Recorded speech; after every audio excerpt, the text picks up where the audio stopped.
Castell de Timor.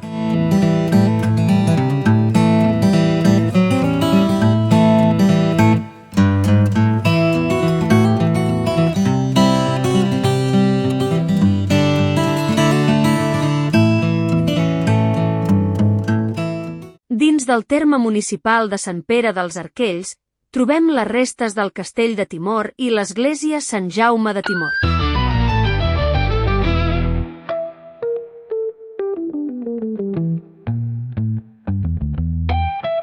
L'església de Sant Jaume de Timor, actualment en ruïnes, s'esmenta com a propietat del bisbat de Vic als segles XI i XII fins al segle XX.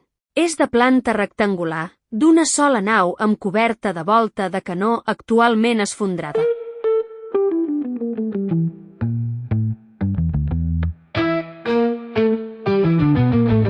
L'origen del castell està documentat a partir del segle XII.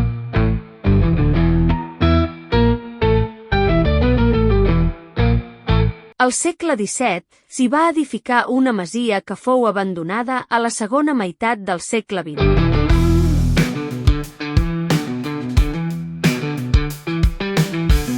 Encara que actualment el lloc està totalment abandonat i en estat ruïnós, resten en peu alguns murs i part de l'antiga muralla.